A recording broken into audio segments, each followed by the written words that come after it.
Everyone, welcome back to my channel logic gainers. My name is Nida. तो आज के video में हम लोग कंटिन्यू करने वाले हैं क्लास 8 में साइंस का chapter which is chapter number 6 combustion and flame. आज की जो वीडियो है इसमें हम लोग पढ़ेंगे फ्यूल के बारे में। इससे पहले वाली जो 3 वीडियोस थी उसमें हमने कंबशन के बारे में स्टडी किया था, कंबशन कितने टाइप्स के होते हैं ये देखा था।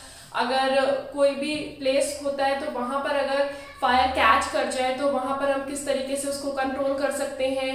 इसके अलावा फ्लेम क्या होता है, ये सारी चीजें हम लोगों ने कवर की थी, है ना।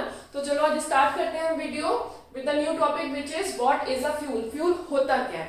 अगर हम अपने घरों की बात करें तो घरों में हमारे अलग अलग चीजों के लिए अलग अलग टाइप का फ्यूल यूज होता है। जैसे ऑटोमोबाइल्स की बात करें तो वहां पर फ्यूल कौन सा होता है, पेट्रोल होता है, डीजल होता है। इसी तरीके से अगर हम घर में बात करें तो हमारे यहाँ या तो फिर एलपीजी यूज होगी खाना बनाने के लिए, या तो फिर वुड यूज होगी, या फिर कोल यूज होगा, स्टोव यूज होता है। अलग अलग चीजें यूज में ली जाती हैं, है ना। अब हम बात ये कर रहे हैं कि ये जितनी भी हमारी चीजें होती हैं तो हम कैसे डिसाइड करते हैं कि भाई ये वाला जो हमारा फ्यूल है ये अच्छा है, ये फ्यूल हमें यूज करना चाहिए, कहाँ पर किस तरीके से कौन सा फ्यूल हमारे लिए अच्छा रहेगा। तो उसके लिए अगर आप बात करो तो सबसे पहला हम पॉइंट यहाँ पे देख के चलेंगे, sources of heat energy for domestic and industrial purposes are mainly wood, charcoal, petrol, kerosene etcetera. ये सारे हमारे फ्यूल होते हैं। These substances are called fuel. इन्हीं को हम लोग क्या बोलते हैं, फ्यूल बोलते हैं। बट हम इसको कैसे चूज करेंगे, हमने ये क्वेश्चन अभी देखा है। तो गुड फ्यूल हमारा कैसा होगा, गुड फ्यूल हमारा होता है कि is one which is readily available. अब ऐसा तो है नहीं कि भाई हम ऐसा फ्यूल को यूज करें जो हमें 1 साल पहले ही उसका ऑर्डर देना पड़े, है ना। ऐसा तो है नहीं कि 6 महीने पहले ऑर्डर देना पड़े तो घर में तो बन गया खाना। तो हमें ये चीज देखनी पड़ेगी कि भाई ऐसा कोई जो भी फ्यूल है तो वो कम से कम कैसा हो कि जब हम उसको ऑर्डर करें या फिर जब भी हम उसको खरीदने जाए तो हमें वो आसानी से मिल जाए, अवेलेबिलिटी हो उसकी मार्केट में। पहला तो हमारा ये हो गया।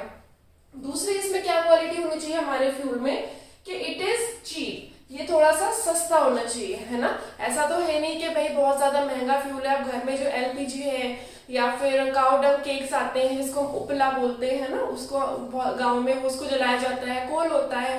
तो अगर हम इससे खाना बनाते हैं या फिर बाकी दूसरी चीजों में इंडस्ट्रीज में हम लोग यूज में लेते हैं तो चीप हो, ये चीजों का हमें ध्यान रखना पड़ता है। इसके अलावा can burn easily in air. जब भी हम इसको बर्न करें, ठीक है, फ्यूल तो बर्न होती ही है तभी वो हमें हीट प्रोड्यूस करती है।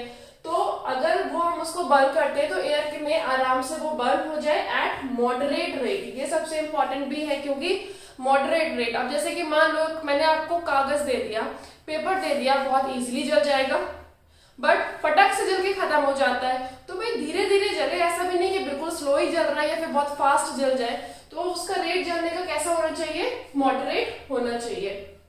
इसके अलावा it produces a large amount of heat. Fuel का मतलब ही है कि जो हीट एनर्जी प्रोड्यूस करते हैं सब्सटेंसेस, उन्हीं को ही हम लोग फ्यूल बोलते हैं। सबसे स्टार्टिंग में इसी टॉपिक में हम लोगों ने ये चीज पढ़ी थी कि जो भी ऐसे सब्सटेंसेस होंगे जो कि एयर के साथ में रिएक्ट करते हैं और उसके बाद में हीट प्रोड्यूस करते हैं, उन्हीं को ही हम लोग क्या बोलते हैं, फ्यूल बोलते हैं। तो फ्यूल का मतलब ही यही है कि हीट प्रोड्यूस करे। तो इसका यहाँ पर यही होता है कि अच्छे अमाउंट में अगर हीट प्रोड्यूस करता है तो वो भी एक गुड फ्यूल की कैटेगरी में आएगा। इसके अलावा it does not leave behind any undesirable substances. कोई भी हमारे ऐसे अनडिजायरेबल सब्सटेंसेस हैं जो पीछे नहीं रहने चाहिए उस जब वो फ्यूल जल जाता है पूरी तरीके से। जैसे मान लो मैंने कोल जलाया, कोल जलने के बाद में क्या होगा, बाद में ऐश उसकी रह जाती है। तो नहीं पे उसके अलावा क्या होता है, अनबर्न्ड कार्बन होता है। एक कार्बन भी क्या होता है हमारे एटमॉस्फेयर में फैल जाता है जो कि हमारे लिए अच्छा नहीं होता। कार्बन डाइऑक्साइड गैस रिलीज करते हैं, पेट्रोल हो गया या कोल हो गया, अगर हम इनको जलाते हैं तो कार्बन डाइऑक्साइड गैस रिलीज होती है, तो वो भी हमारे लिए अच्छी नहीं होती। तो हमें ये चीज का ध्यान रखना चाहिए कि जो भी हमारा फ्यूल है उनमें ये सारी चीजें ना हो। अगर के भाई अनडिजायरेबल सब्सटेंस रह जाए तो ऐसा नहीं होना चाहिए, तो वो पीछे कुछ भी ना छूटे।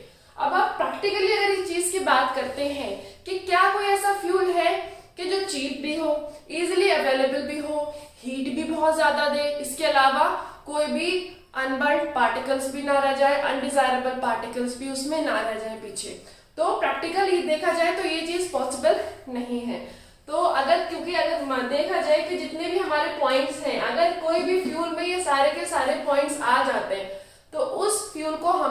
आइडियल फ्यूल बोलते हैं। क्या बोलते हैं उसको? Ideal fuel. But ideal fuel कभी भी अवेलेबल नहीं होता है। जो चीज यहाँ पर मेंशन है, there is probably no fuel which could be considered as an ideal fuel. किसी में अगर ऐसा होगा, हीट अच्छी दे रहा है, चीप है, ठीक है, तो हो सकता है कि वो अनबर्न पार्टिकल्स या अनडिजायरेबल पार्टिकल्स उसके बाद में बच जाए। हो सकता है किसी में अनबर्न पार्टिकल्स ना हो तो वो हीट ज्यादा अच्छी नहीं दे रहा। तो कुछ एक ऐसा चीजें रहेंगी, कुछ एक ऐसे पॉइंट्स रहेंगे जो किसी ना किसी फ्यूल में कमी रहेगी ही रहेगी। इसीलिए हम कह सकते हैं कि हमेशा हर फ्यूल आइडियल नहीं हो सकता है। आइडियल फ्यूल अभी तक बना ही नहीं है, ठीक है। चलो, ये तो हो गया हमारे फ्यूल के बारे में। अब हम बात कर लेते हैं फ्यूल की एफिशिएंसी। अब आता है हमारा नेक्स्ट टॉपिक, फ्यूल एफिशिएंसी। के फ्यूल एफिशिएंसी क्या होता है? फ्यूल एफिशिएंसी को समझने के लिए हम एक एग्जांपल लेकर के चलते हैं। एग्जांपल कुछ ऐसे है, जैसे कि मान लो मैंने आपको 2 kg वाटर दे दिया। मैंने कहा ये वाटर आपको बॉइल करना है, ठीक है। अब बॉइल करने के लिए मैंने आपको 3 फ्यूल का ऑप्शन दिया। फर्स्ट फ्यूल मैंने यहाँ पर ले लिया LPG, ठीक है। सेकेंड फ्यूल मैंने ले लिया यहाँ पर काऊ डंग केक आते हैं ना, मतलब उपले, वो जो घरों में ऐसे उपले देते ना ऐसे, वो वाले। और थर्ड हमने ले लिया इसमें ऑप्शन किसका? वुड का, ठीक है। अब ये 3 ऑप्शंस मेरे पास में है। अब मैं क्या करूंगी, ये ऑप्शंस मैंने आपको दिए, अब आप क्या करेंगे? आप या तो फिर ये चूज करें, ये या ये। तो ज्यादातर जो लोग है ना वो LPG वाला ऑप्शन चूज करेंगे। ऐसा क्यों? LPG क्या है ना, एक तो जलाने में आसान है, फटाक से क्या इसको टर्न ऑन किया, इसका स्विच जल गया, आसानी से घर में मिल जाएगी, अवेलेबल हो जाती है, ऐसी कोई प्रॉब्लम है नहीं, और इसमें हीट भी ज्यादा होगी। तो बहुत सारी ऐसी चीजें हैं जो आपने ये यूज की है ना।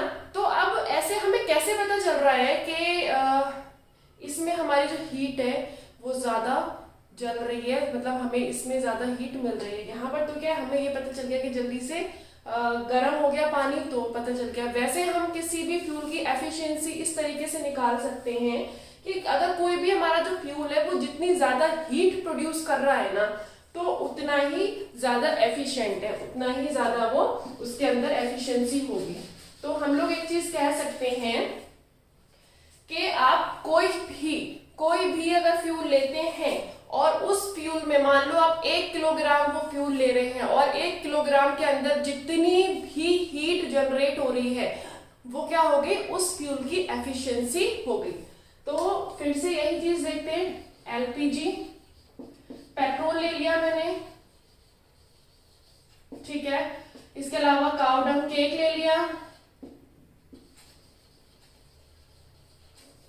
जिसको हम उपला बोलते हैं, ठीक है। और क्या ले लिया मैंने? कोल ले लिया, ठीक है। ये सारी चीजें मैंने ले ली फ्यूल में। अब हमारा जो LPG है, ये सब कितनी कितनी क्वांटिटी में ली है मैंने? 1 kg, मैंने 1 किलो ली है। अब इसको जो जलाएंगे LPG को, उसमें कोई हीट प्रोड्यूस होगी। मान लो जो वो हीट जो हमारी प्रोड्यूस हुई वो हुई 1 किलो जूल, ठीक है। अब ये मत बोलो निदा मैम ये किलो जूल 1 किलो जूल ही क्यों होगी, ये मैं बस एग्जांपल लेकर के चल रही हूँ। इसमें हो रही है 1 किलो जूल, ठीक है। पेट्रोल कर रहे हैं, इसमें हो रही है मेरी 2 किलो जूल, और काऊ डंग में मेरी थोड़ी कम हो रही है, मतलब 0.5 किलो जूल हो रही है। इसके अलावा कोल में मेरी कितनी हो रही है? कोल में मेरी हो रही है, इसमें भी मेरी मान लो 1.5 किलो जूल हो रही है, ठीक है। ये अलग अलग हीट प्रोड्यूस हुई। तो जितनी भी हीट प्रोड्यूस हो रही है 1 किलो फ्यूल को बर्न करने में, वही हीट एनर्जी को हम लोग क्या बोलेंगे? उसी को ही हम लोग बोलते हैं फ्यूल एफिशिएंसी। तो इसको हम अगर डेफिनेशन के टर्म में अगर देखना चाहे तो हम इस तरीके से देख सकते हैं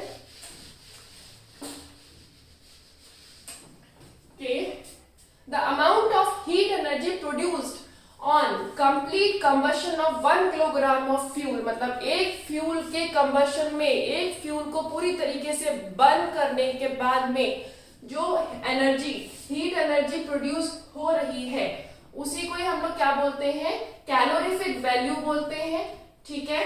the calorific value of a fuel is express in a unit called kilo joule पर किलोग्राम। यही एफिशिएंसी भी होगी और इसी को हम लोग क्या बोलेंगे? कैलोरीफिक वैल्यू, इसका नाम देते हैं। तो अगर आपको किसी की भी कैलोरीफिक वैल्यू निकालनी है तो क्या करो, 1 किलोग्राम, 2-3 चीजों की आपको कैलोरीफिक वैल्यू निकाली, तो हर एक फ्यूल को आपने 1-1 किलोग्राम ले लिया और उसके बाद में उसके अंदर जो हीट निकली, वो हीट को अगर आप मेजर करोगे तो वही क्या हो गई, आपकी कैलोरीफिक वैल्यू हो गई। आई होप आपको ये चीज समझ में आ गई है। The calorific value of a fuel is expressed in a unit called kilojoule पर किलोग्राम। मतलब पर किलोग्राम, 1 किलोग्राम में जितनी हीट आ रही है, हीट एनर्जी आ रही है, उसी को हम लोग क्या बोलेंगे, कैलोरीफिक वैल्यू और फ्यूल एफिशिएंसी भी बोलते हैं। हमारे पास में कुछ एक अलग अलग फ्यूल होते हैं जिनकी कैलोरीफिक वैल्यू अलग अलग होती है। ऑब्वियसली सारे फ्यूल्स की कैलोरीफिक वैल्यू एक जैसी नहीं हो सकती, सारे फ्यूल्स एक जैसी हीट एनर्जी को प्रोड्यूस नहीं कर सकते। तो सबसे कम कैलोरीफिक वैल्यू हमारी जितने, मतलब अभी जो मैंने लिस्ट बनाई है इसमें काऊ डंग केक की है, ठीक है, जिसकी रहती है 6000 to 8000। वुड की हो गई 17000 to 22000। कोल की हो गई 25,000 to 33,000। पेट्रोल की और डीजल की और इसके अलावा हमारी कैरोसिन की ये सेम रहती है। पेट्रोल, डीजल एंड कैरोसिन की जो कैलोरीफिक वैल्यू होती है, मतलब जो हीट एनर्जी प्रोड्यूस करते हैं 1 kg में, तो वो इतनी ही होती है 45,000, ठीक है।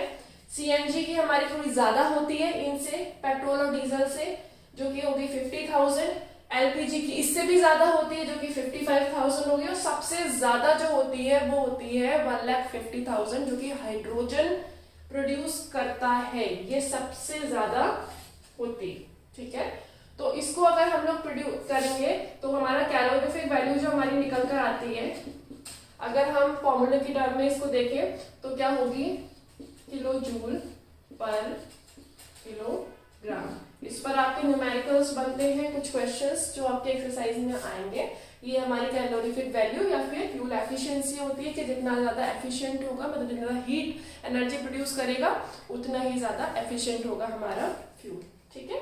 अब हम बात कर लेते हैं कि जो हमारे फ्यूल होते हैं ना, तो हम लोग कंज्यूम तो इसको डेली लाइफ में अलग अलग इंडस्ट्रीज में और हमारे घरों में अलग अलग फील्ड्स में करते रहते हैं, बट जितना ज्यादा हम इनका कंजप्शन करेंगे हमारे लिए उतना नुकसान है। वो कौन कौन से नुकसान है वो सारी चीजें हम लोग पढ़ लेते हैं, ठीक है। Okay, burning of fuel leads to harmful effects. जैसे जैसे हम लोग फ्यूल का कंजप्शन करते रहते हैं ना, वैसे वैसे क्या हो रहा है कि हमारा जो एनवायरनमेंट है ये खराब होता जा रहा है, हमारे ऊपर बहुत ज्यादा इसका हार्मफुल इफेक्ट पड़ता है। जब उसके बारे में हम लोग एक बार देख लेते हैं कि फ्यूल ज्यादा कंज्यूम करने से क्या क्या इफेक्ट हमारे एनवायरनमेंट पे पड़ रहा है, हमारे ऊपर पड़ रहा है, जो कि एनवायरनमेंट का एक पार्ट है। तो first is carbon fuels like wood, coal, petroleum release unburned carbon particles. These fine particles are dangerous pollutants causing respiratory diseases। जब हम लोग बहुत ज्यादा कुछ भी फ्यूल वगैरह जलाते हैं ना, तो अनबर्न कार्बन के जो पार्टिकल्स होते हैं, मतलब पूरी तरीके से जले हुए नहीं होते कार्बन के पार्टिकल्स, और बहुत फाइन पार्टिकल्स होते हैं, वो हमारे एयर में घुल मिल जाते हैं, और वही जब हम लोग सांस वगैरह लेते हैं तो वो पार्टिकल्स हमारे ब्रीदिंग के थ्रू हमारे लंग्स तक जाते हैं और रेस्पिरेटरी डिसीज को कॉज करते हैं, ठीक है। उसका एक मेन जो हमें अस्थमा वगैरह आप लोगों ने सुना होगा, तो अस्थमा जो होता है वो इसकी ही वजह से होता है। ज्यादातर गाँव में, अभी तो बहुत कम हो गया, एलपीजी यूज करने लग गए, लेकिन पहले के टाइम में और गाँव में आज भी चूल्हा वगैरह यूज करते हैं, जिसमें लकड़ी जलाते हैं, कोल जलाते हैं, या तो फिर उपले होते हैं, काउडंग जिसको बोलते हैं, वो जलाते हैं। तो इनके जलाने से क्या होता है कि कार्बन के पार्टिकल्स रिलीज होते हैं जो कि पूरी तरीके से नहीं जलते, और ये सांस के थ्रू अंदर जाते हैं। तो गांव में इस तरह की ज्यादातर बीमारियां हो जाती हैं, अस्थमा वगैरह और सांस से रिलेटेड जो रेस्पिरेटरी डिसीजेस होती है वो सारी की सारी होना स्टार्ट हो जाती है।